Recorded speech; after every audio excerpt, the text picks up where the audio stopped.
Hello. आज हम हमारी हिंदी पाठ्यपुस्तक का 5वां अध्याय पढ़ेंगे जिसका नाम है अनोखी सूझ। अनोखा यानी अद्भुत, सूझ यानी आइडिया, प्लान, युक्ति, सूझ। बात पुराने जमाने की है। पुराना जमाना यानी बहुत दिनों पहले की है। उन दिनों देवताओं और दानवों में युद्ध होता रहता था। देवता अच्छाई के प्रतीक हैं और दानव बुरी प्रवृत्ति के प्रतीक हैं। उन दोनों में युद्ध यानी लड़ाई होती रहती थी। दोनों पक्ष मिलकर एक बार प्रजापति के पास गए। दोनों पक्ष, देवता और दानव, मिलकर एक बार प्रजापति के पास गए, ब्रह्मा जी जो हैं। वहां जाकर बोले, मान्यवर, हम दोनों ही आपकी संतान हैं। उन्होंने कहा कि हे माननीय, हम दोनों ही आपकी संतान हैं। संतान, औलाद। बताइए कि हम दोनों में बुद्धि में कौन बड़ा है। हम दोनों ही आपके बच्चे हैं, संतान हैं, लेकिन ये बताइए कि हम दोनों में बुद्धि में, दिमाग में, इंटेलिजेंसी में कौन बड़ा है। ये आपको नीचे दिखाई दे रहा है। ये एक तरफ दानव है और एक तरफ देवता हैं और बीच में ये प्रजापति बैठे हुए हैं। उनकी बात सुनकर प्रजापति मुस्कुराए, मन में सोचने लगे, किसे बड़ा बताऊं। अब एक अजीब प्रश्न आ गया उनके सामने। अब वो मुस्कुराने लगे और सोचने लगे कि किसे बड़ा बताऊं, देवताओं को या दानवों को। देवताओं को बड़ा बताता हूं तो दानव नाराज हो जाते हैं, और दानवों को बड़ा बताता हूं तो देवता नाराज होते हैं। हो सकता है तब दोनों आपस में लड़ने लगे, और अगर मैं किसी एक को बड़ा बता दूं तो हो सकता है कि वो दोनों आपस में दोबारा फिर से लड़ने लगे। बड़ा टेढ़ा प्रश्न था। टेढ़ा प्रश्न, मुश्किल सवाल। बड़ा बताएं तो किसे बताएं। कुछ सोचकर वे बोले, इसका उत्तर कल दूंगा। आप दोनों ही कल मेरे यहाँ भोजन पर आमंत्रित हो। भोजन के बाद बताऊंगा कि कौन बुद्धि में श्रेष्ठ है। प्रजापति ने कहा कि ये उन्हें मुश्किल सवाल लगा, तो सोचकर वो बोले कि इसका जवाब मैं कल दूंगा, और कल आप दोनों मेरे यहाँ भोजन पर आमंत्रित हो। मैं आपको इनवाइट करता हूँ, निमंत्रित करता हूँ कि कल आप यहाँ पर मेरे यहाँ आकर भोजन ग्रहण करें, और जब आप सब भोजन ग्रहण कर लेंगे उसके बाद मैं बताऊँगा कि कौन बुद्धि में श्रेष्ठ है, श्रेष्ठ, सबसे अच्छा। दूसरे दिन दोनों पक्ष भोजन के लिए पहुंचे। दोनों को अलग अलग कमरों में बिठाया गया। वहां मिष्ठान्न से भरे थाल भिजवा दिए गए। मिष्ठान, मीठा अन्न यानी मिठाइयों से भरे हुए थाल भिजवा दिए गए। प्रजापति दानवों के कमरे में गए। उन्होंने कहा, आप लोग भोजन करें, शर्त यह है कि कोहनी को बिना मोड़े भोजन करना है। प्रजापति दानवों के कमरे में गए और उन्हें जाकर कहा कि आप लोग भोजन करें, लेकिन शर्त यह है कि आपको भोजन करते वक्त कोहनी को मोड़ना नहीं है, हाथ सीधा रखना है।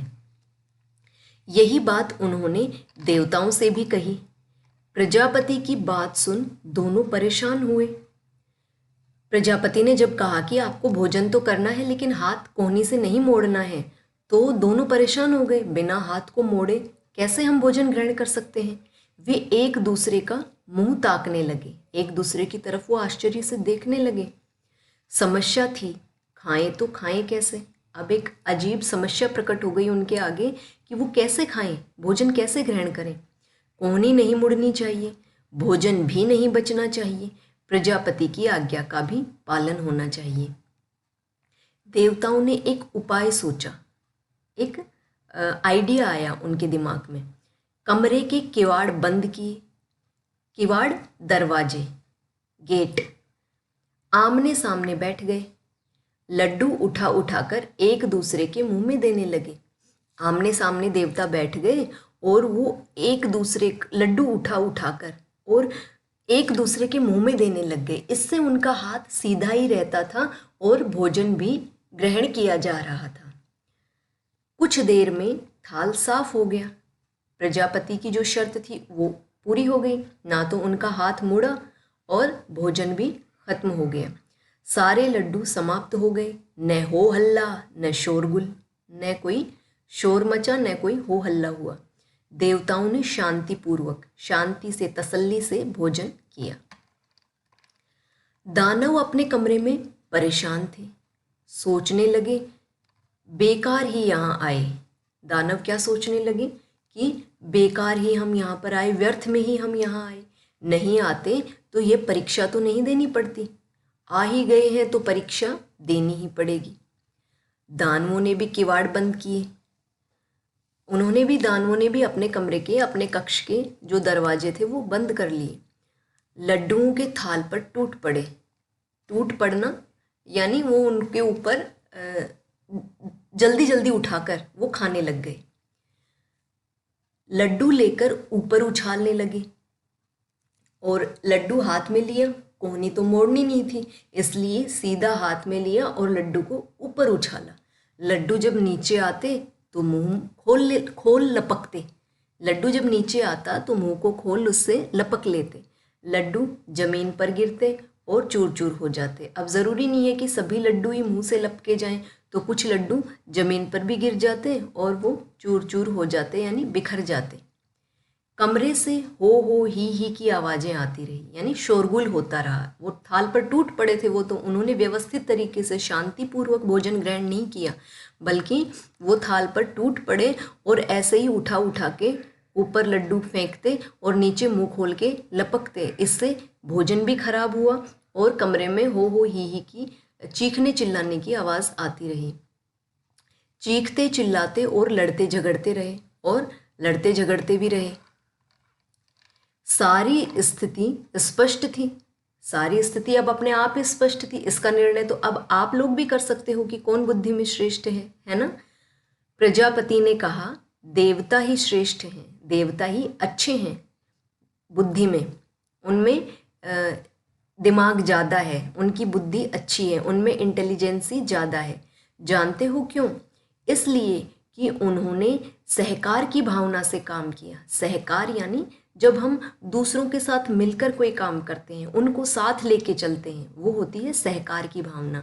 तो इन्होंने सबको साथ लिया, सिर्फ खुद का ही पेट नहीं भरा इन्होंने, बल्कि इन्होंने शर्त का पालन करते हुए दूसरों को खाना खिलाया, है ना। तो इन्होंने सबको साथ लेके चले, इसलिए सहकार की भावना से इन्होंने काम लिया। खुद भी खाओ, दूसरों को भी खिलाओ। इन्होंने खुद खाया और दूसरों को खिलाया। जियो और जीने दो, यह थी इनकी विशेषता। ये देवताओं की विशेषता थी। अच्छी बात थी कि इनका ये सिद्धांत था कि खुद भी जियो और दूसरों को भी जीने दो। आपके तरीके ऐसे हों जिससे आप भी अच्छी तरह से काम कर सकें, जी सकें, खा सकें, और दूसरे भी आपकी ही तरह उतने ही अच्छे तरीके से वो भी जिएं और खा सकें। इन्होंने बुद्धि से काम लिया, इन्होंने बुद्धि से, दिमाग से काम लिया, सूझबूझ दिखाई। ये आमने सामने बैठ गए, एक दूसरे के मुंह में लड्डू देते रहे। थोड़ी देर में थाल साफ कर दिए, यानी भोजन समाप्त हो गया। दूसरी तरफ दानवों ने शर्त का पालन किया। शर्त का पालन तो दानवों ने भी किया था, हाथ उन्होंने भी नहीं मोड़े, लेकिन लड्डू उछालते रहे, उन्हें पाने के लिए लपकते रहे, न खुद खाए न दूसरों को खाने दिए। लड्डू तो बिगड़े ही, पेट भी न भरा। दानवों ने शर्त का पालन किया, लेकिन उन्होंने न तो उनका पेट भरा और भोजन जो था वो भी खराब हुआ। न उन्होंने खुद खाया और न दूसरों को ही तरीके से खाने दिया। तो यह हमारी कहानी थी।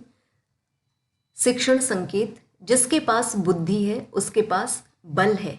इसके लिए संस्कृत में एक सूक्ति है, बुद्धिर्यस्य बलम तस्य, यानी जिसके पास बुद्धि है उसी के पास बल है। यानी अगर आपके पास शारीरिक बल है, आप बहुत बड़े पहलवान हो, तो ज़रूरी नहीं है कि आप अपने जीवन में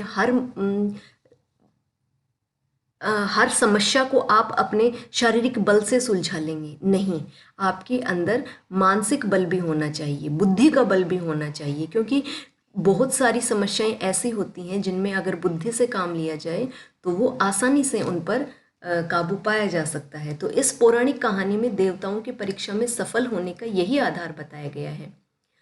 तो इसलिए हमें भी विपत्ति के समय बुद्धि ही मनुष्य का साथ देती है, तो बुद्धि से हमें काम लेना चाहिए। एक कॉमन सेंस जो होता है हमें उसका इस्तेमाल करना चाहिए। अब हम प्रश्नोत्तर देख लेते हैं। हमारा पहला प्रश्न है, प्रजापति किसे कहा गया है? तो जो ब्रह्मा जी हैं, जिन्होंने देवताओं और दानवों के बीच में फैसला करवाया कि कौन बड़ा है, ब्रह्मा जी को ही प्रजापति कहा गया है। दूसरा प्रश्न है, पहले दिन प्रजापति ने देवताओं और दानवों को क्या उत्तर दिया? उन्होंने कहा कि आप कल मेरे यहाँ भोजन पर आमंत्रित हैं और आप सब जब कल आएंगे भोजन ग्रहण करने के बाद मैं आपको बताऊंगा कि आप में कौन श्रेष्ठ है। देवताओं और दानवों ने प्रजापति से क्या प्रश्न किया? प्रश्न 3, इसका जवाब है, देवताओं और दानवों ने प्रजापति से पूछा कि हमें ये बताइए कि बुद्धि में हम में से कौन श्रेष्ठ है, कौन बड़ा है। दिए गए शब्दों से रिक्त स्थानों की पूर्ति करें। ये हमें 5 रिक्त स्थान दिए गए हैं, शब्द दिए गए हैं, और जिन्हें हमें इन 5 रिक्त स्थानों में इनकी उपयुक्त जगह पर लिखना है। नीचे दिए गए वाक्य सही होने पर सही का और गलत होने पर गलत का निशान लगाएं। देवताओं और दानवों में युद्ध होता रहता था। क्या ये बात सही है? जी हाँ, ये सही है, तो हम सही का निशान लगाएंगे। ख, देवता और दानव दोनों को एक ही कमरे में बैठाया गया। क्या ये सत्य है? नहीं, उन्हें अलग अलग कमरे में बैठाया गया, इसलिए हम इस पर गलत का निशान लगाएंगे। स, ग, प्रजापति ने बिना शर्त भोजन करवाया। ये भी गलत है, असत्य कथन है। नहीं, प्रजापति ने भोजन से पहले एक शर्त रखी थी। घ, देवता परीक्षा में श्रेष्ठ निकले। जी हाँ, ये सही है, देवता परीक्षा में श्रेष्ठ निकले।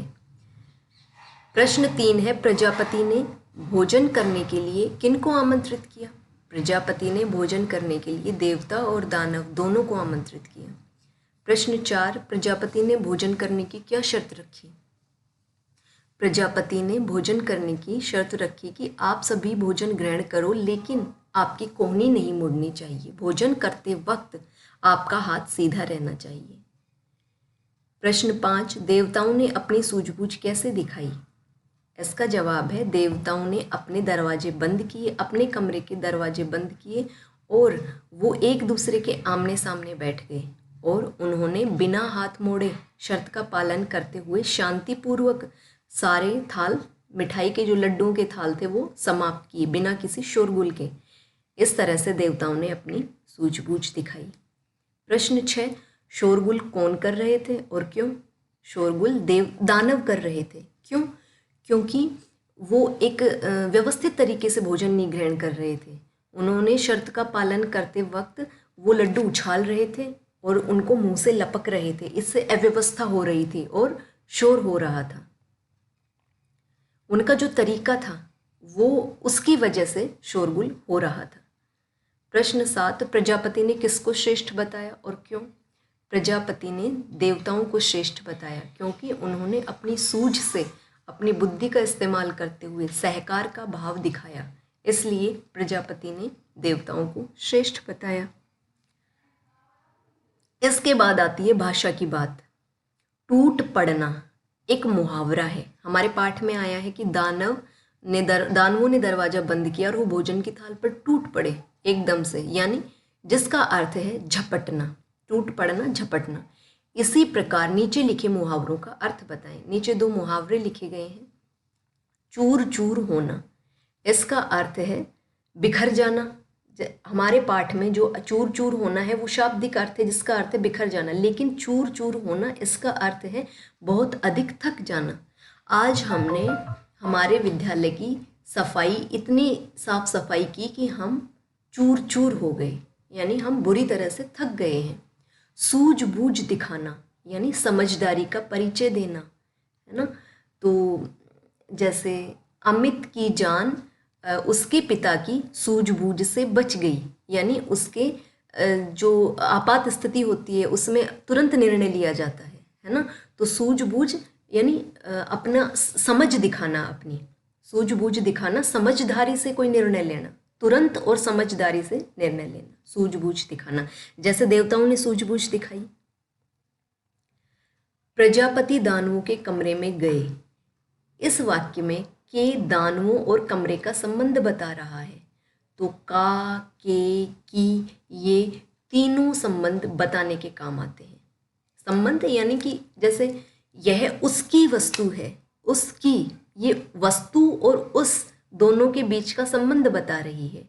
यह किसकी पुस्तक है, यह पुस्तक और ये किसकी है, यानी ये किससे संबंधित है। तो का, के, की ये संबंध दो जो चीजें होती हैं उनके बीच संबंध बताने के काम आते हैं।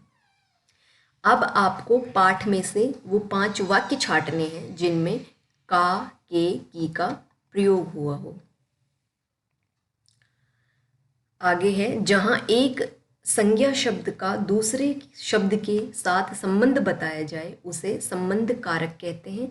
इस संबंध को बताने वाले का, के, की को संबंध कारक चिन्ह कहते हैं। ठीक है, आज बस इतना ही। धन्यवाद।